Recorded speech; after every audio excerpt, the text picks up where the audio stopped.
A very good evening and welcome to the English News Bulletin here on Rwanda Television. We are glad to have you with us. Let's begin with the top stories of the day. A total of 295 mercenaries, mostly from Romania, transited through Rwanda before being repatriated to their home countries. A UN plane carrying Congolese nationals working for MONUSCO in Goma departed Kigali International Airport on Wednesday for Kinshasa, DRC. On the international scene, in a significant step towards stabilizing their diplomatic relations, India and China have agreed to restore direct flights between their countries.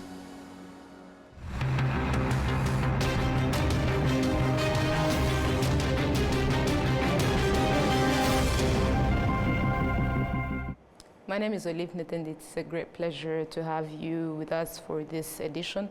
Now let's dive in. A total of 295 mercenaries, mostly from Romania, transited through Rwanda before being repatriated to their home countries. They were handed over to Rwandan security forces by the M23 rebel group after being taken from a UN peacekeepers facility in Goma. Upon arriving at the border, these mercenaries underwent security checks before being received by immigration officials. In total, around 2,000 mercenaries from Eastern Europe were deployed by the Democratic Republic of the Congo to fight against its own citizens, the M23 rebel group, which is composed of Congolese fighters advocating for their rights. Now moving ahead, on Wednesday, 625 residents of Goma who had sought refuge in Rwanda returned to their home country. They had spent 2 days at Rugerero camp in Rubavu district after hearing gunfire in Goma just hours before the M23 announced it had taken control of the city. The returnees crossed into the DRC through the La Corniche border and reached Goma, where they encountered M23 soldiers. According to the Ministry of Disaster Management, based on the number of returnees, a total of 1,167 Congolese nationals from Goma had sought refuge in Rwanda. Still on regional security matters, over 50 Congolese who had fled the ongoing conflict in Goma have returned home, crossing through the Rusizi border post. These refugees have urged their government to prioritize the welfare of its citizens instead of perpetuating the cycle of war, highlighting that ordinary people have no issues with Rwandan's William Evans has more on this. Fled Goma the previous night via Rubavu into Rwanda and were received by local authorities of Kamembe.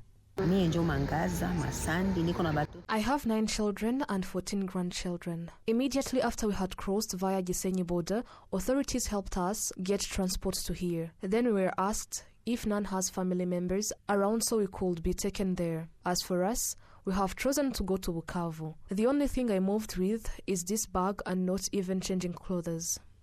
I am a resident of Goma with a wife and children, but the fighting left us disconnected from each other. Until now, no one knows where the other is. After taking the Rubavu-Karongi-Rusizi route, these refugees were welcomed by local authorities in Kamembe. They expressed gratitude for the assistance they received until morning, when they continued towards Rusizi 1 border post on their way to Bukavu. We were warmly welcomed. At night, we were fed and given good shelter to spend a night. And today morning, before we came to the buses, we were given good breakfast. And now, we are heading to Bukavu. On the other hand, however, these have appealed to their government for solution to the conflict they are escaping from. Plainly put, we are neighbors and neighbors are more or less relatives. For example, I know that people from Bukavu and those of here transact with each other in businesses almost on a daily. Why then are we fighting? We are supposed to be one and advocate for what unites us instead of fighting each other. The Executive Secretary of Kamembe sector has assured all Congolese citizens passing through Kamembe in need of any assistance that they will receive it.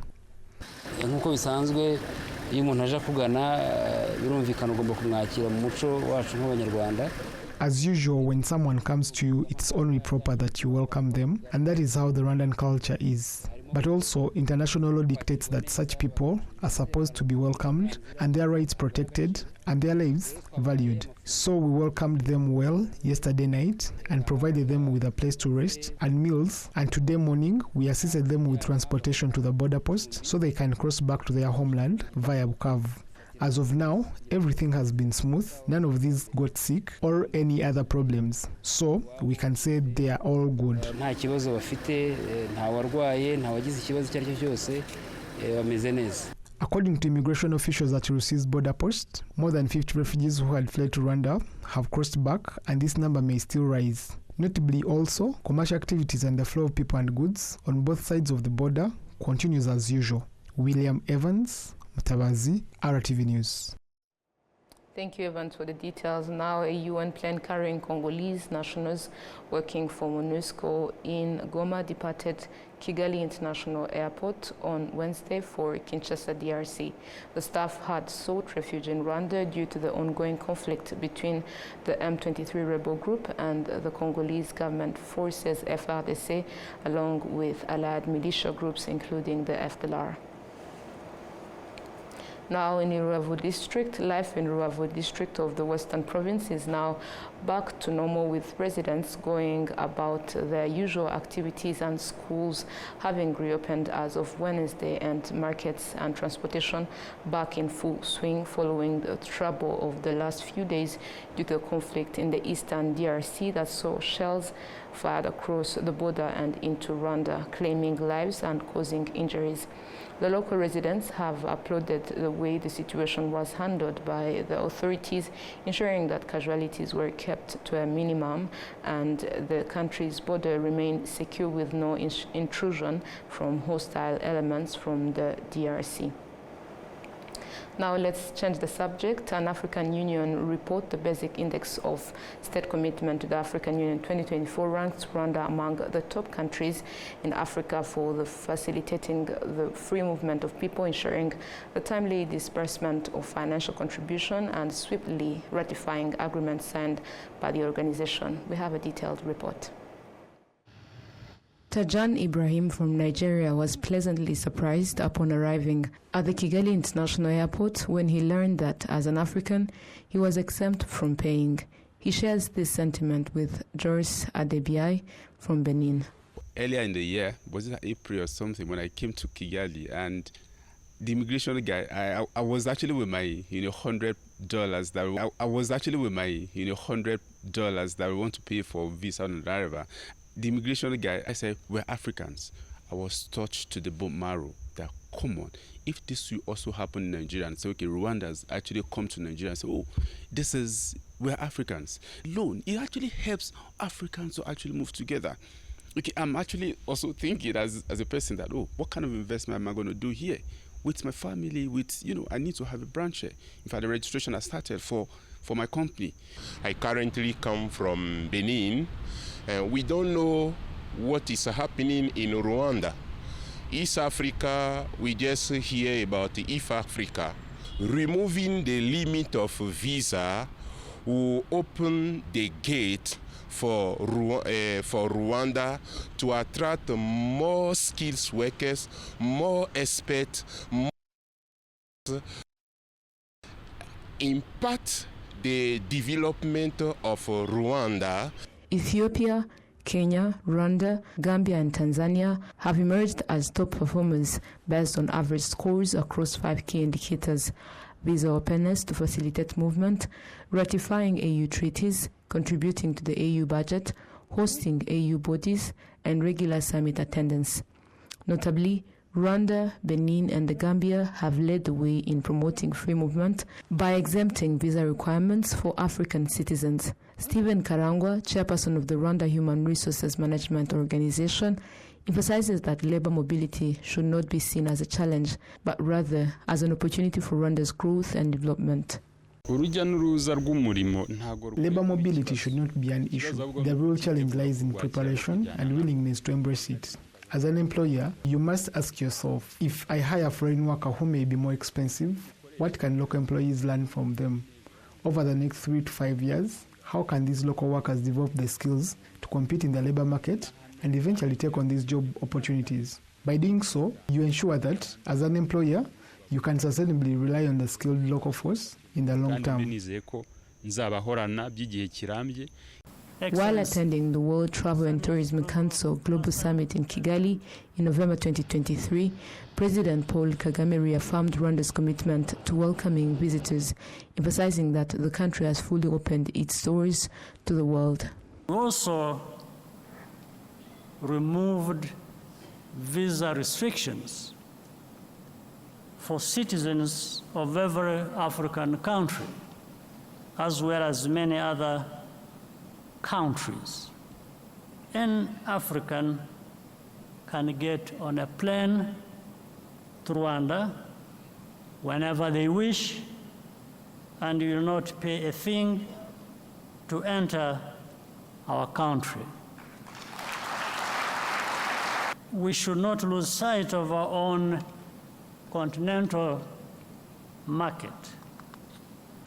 In the 2024 Basic Index of State Commitment to the African Union, Rwanda ranks among the top 3 countries that swiftly sign agreements and ratify them in accordance with the national constitution. Additionally, Rwanda is among the top 7 nations that promptly initiate their contributions to the African Union's budget.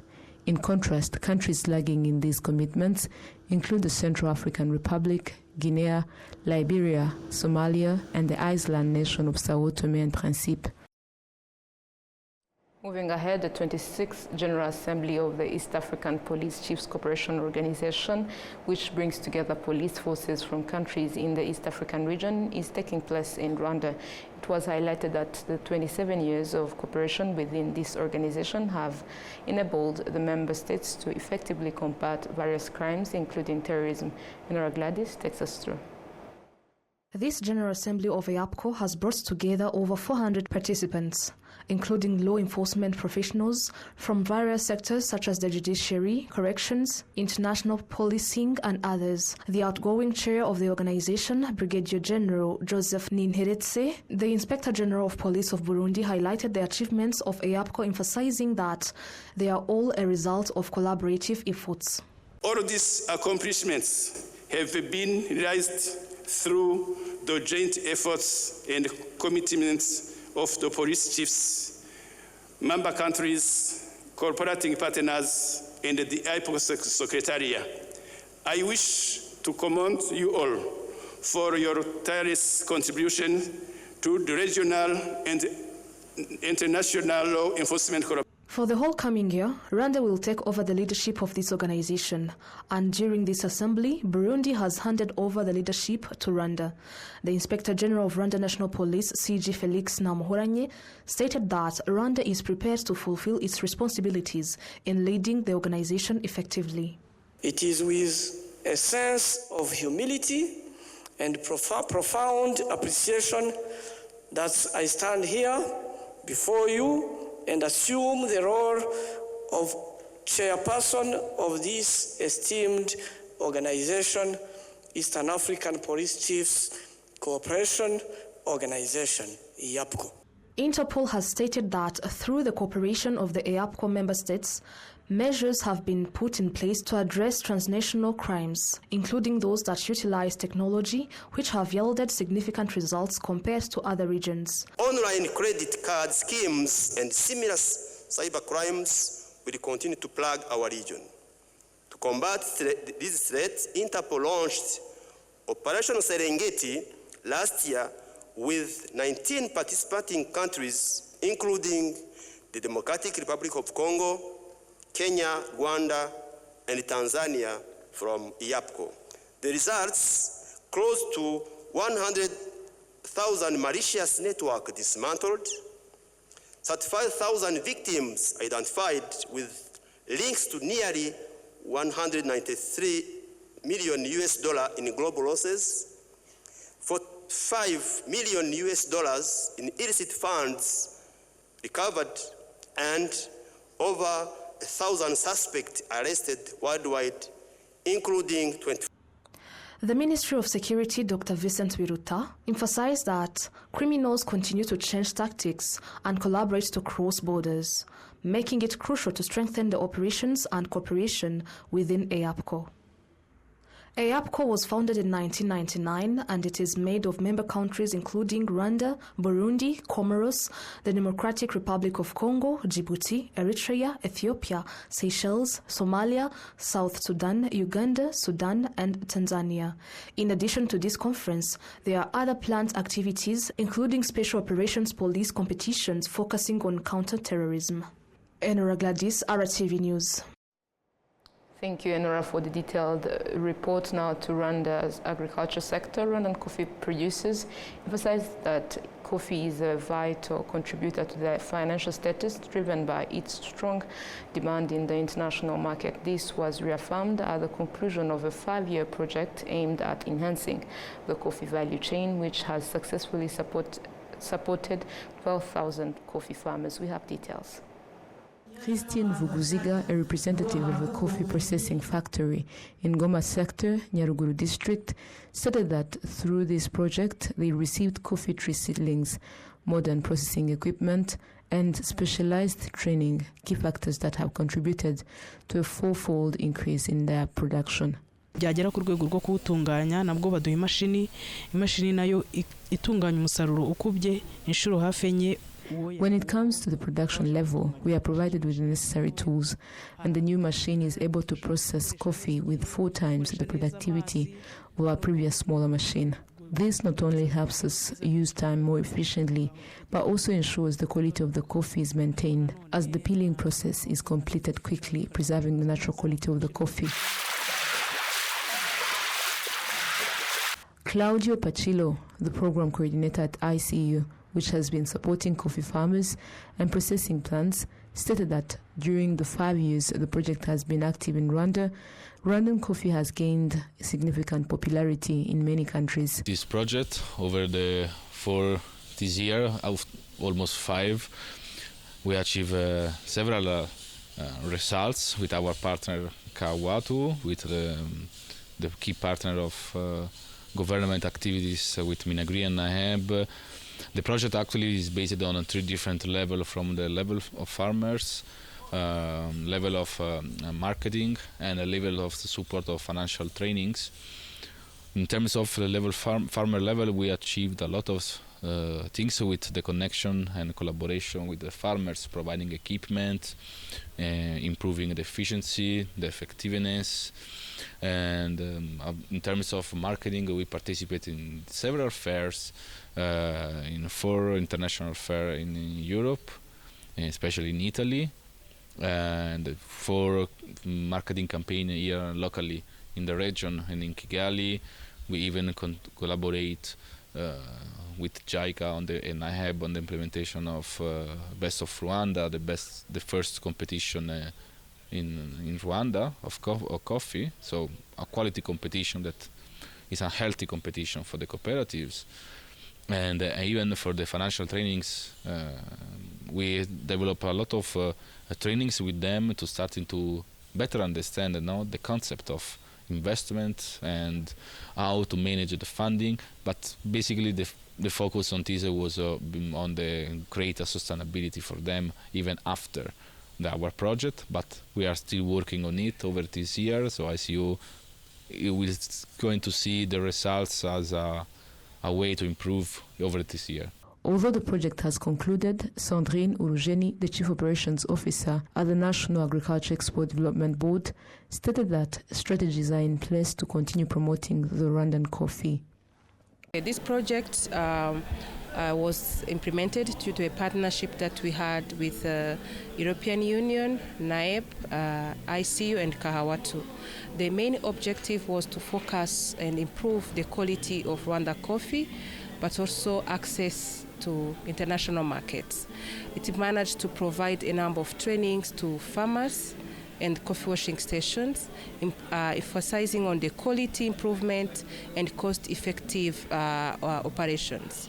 So really we appreciate so far the achievements, but also we managed to record a number of lessons that we managed to address and also make sure that the impact that is left is also leveraged on, and we managed to expand even to other farmers and coffee washing stations. The project, supported by the European Union through the ICU, the Ministry of Agriculture and Animal Resources, and the National Agriculture Export Development Board, has been operational for approximately 5 years across 12 districts, with a total cost of 2.5 million euros, which is approximately 3 billion Rwandan francs.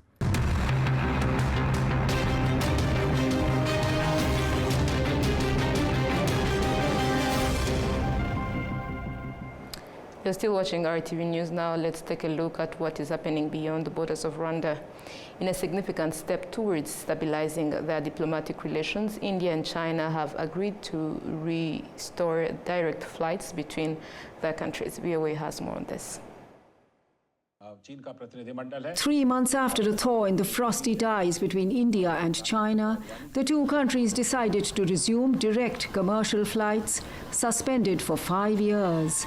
Following a visit by India's Foreign Secretary to Beijing, India's Foreign Ministry said they also will facilitate exchanges between media and think tanks. We are on our way to stabilizing the relationship. Flights suspended during the COVID-19 pandemic were not restarted after ties nosedived following a 2020 border clash. India also had restricted visas for Chinese nationals, including journalists. Now the two countries are taking public steps to repair frayed ties. Both sides have decided that they really want to come back and rebuild the relationship, resolve their irritants. Analysts say they expect the Indian and Chinese relationship to gain momentum in 2025, propelled at least partly by the economic uncertainties posed by the threat of potential tariffs by US President Donald Trump against Asia's two biggest economies. For both China and India, there are enough incentives to work together to engage each other against what perhaps Mr. Trump might be bringing to the table. Also against slowing down of global economic landscape. So I think if they can stabilize their relationship, build economic ties, then that is in the short term help both these economies to continue their upward trajectory in the global economic order. The Chinese foreign minister has called on India to prioritize mutual support over suspicion. For the time being, the Asian giants will focus on finding economic convergences. It's not going to be that they will not have challenges. What is important is, are they willing to showcase commitment to deal with those with minimal costs and build partnerships in as many sectors as possible? I think that kind of mood is increasingly becoming visible. Despite steps to improve ties, however, their disputed frontier continues to be heavily militarized. India's army chief has called the border stable but sensitive. It remains to be seen whether troop levels will be reduced in the coming months. When it comes to the summer strategy, we'll take a review based on that time, how many negotiations, conferences and meetings have taken place. No breakthrough has been reported on the border dispute in the 2 rounds of diplomatic talks held since last month. I do think that border issue is at the heart of this relationship as of now. And while other aspects will be built up, other aspects will be restored, ultimately India would want that China to put in efforts in resolving the long-term border problem. Even as the two countries move to normalize ties, the festering border dispute will prompt India to take a cautious approach. Anjana Pusricha, VOA News, New Delhi. Now to more news. A passenger plane caught fire before takeoff at an airport in South Korea late Tuesday, but all 176 people on board were safely evacuated, authorities said. The Airbus plane, operated by South Korean airplane Air Busan, was preparing to leave for Hong Kong when its rear parts caught fire at Gimhae International Airport in the southeast.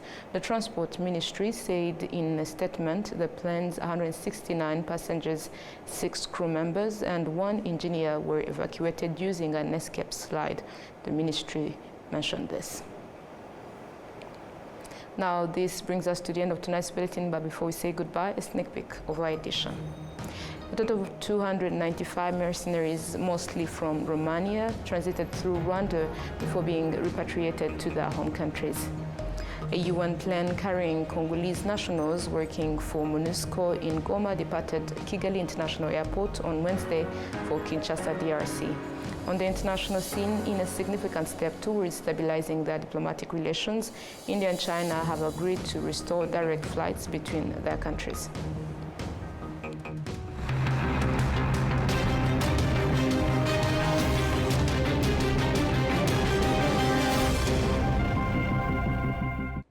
And that marks the end of today's bulletin. Thank you for being with us. On behalf of the entire news team, stay productive and stay safe.